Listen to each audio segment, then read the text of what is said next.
The Lord be with you. And with your spirit. A reading from the Holy Gospel according to Luke. Glory to you, O Lord. On a Sabbath, Jesus went to dine at the home of one of the leading Pharisees, and the people there were observing him carefully. He told a parable to those who had been invited, noticing how they were choosing the places of honor at the table. When you are invited by someone to a wedding banquet, do not recline at table in the place of honor. A more distinguished guest than you may have been invited by him. And the host who invited both of you may approach you and say, "Give your place to this man." And then you would proceed with embarrassment to take the lowest place. Rather, when you are invited, go and take the lowest place, so that when the host comes to you, he may say, "My friend, move up to a higher position."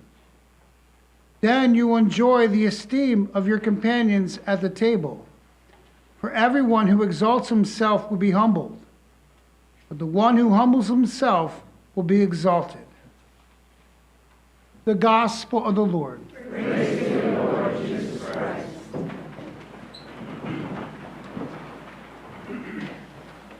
Again, I want to thank Father Luke and the Shrine for letting me say Mass here, especially on the first Saturday, the Immaculate Heart of Mary. Always a favorite, I think. I think you would all agree that's why you're here.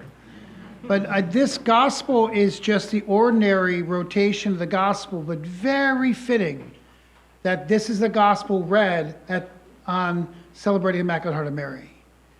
And Jesus in this Gospel is teaching the value of humility. I just want to bring that out today just a little bit on this Saturday of Immaculate Heart of Mary. In humility, we grow in our faith.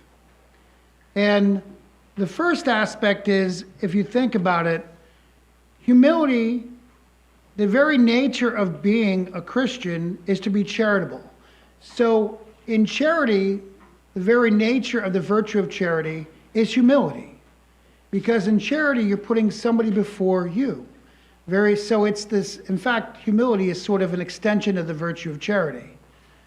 And so when one humbles oneself, only then can one really truly act in the spirit of charity, because you're putting somebody else before you. The second lesson we learn, and really the second aspect in which we grow when we practice humility, is we learn wisdom. We learn wisdom. And what that means is, one who is wise gains wisdom not through one's own knowledge, but through the help of others. So when you think about it, when you turn and look to others for help, that's when you truly grow in wisdom. But when we are prideful and we think we have all the answers, we don't grow in our knowledge. We don't grow in our wisdom.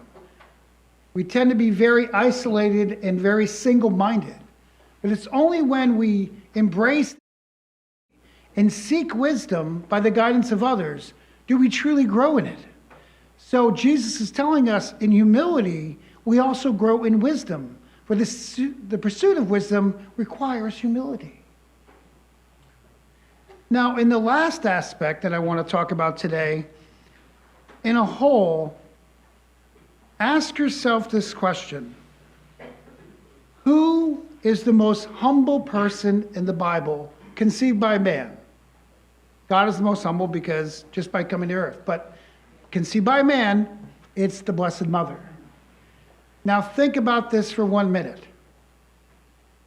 God chose to be the incarnation through the most humble person on the earth. Not a coincidence.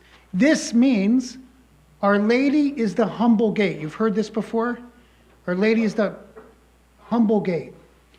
It is through the gate of humility in which the presence of God is realized in the incarnation, which means it works the same for us In other words, if you want to bring forth the presence of our Lord, the living presence of God in you, you must be that gate of humility. That is the only way that Jesus can come through you. You have to be a humble conduit. John the Baptist said this, I must decrease or he must increase. This is not a coincidence. Humility, as Jesus is telling us, is not only where we grow in our virtue and we gain the wisdom, it is where the presence of Jesus lives and comes through us.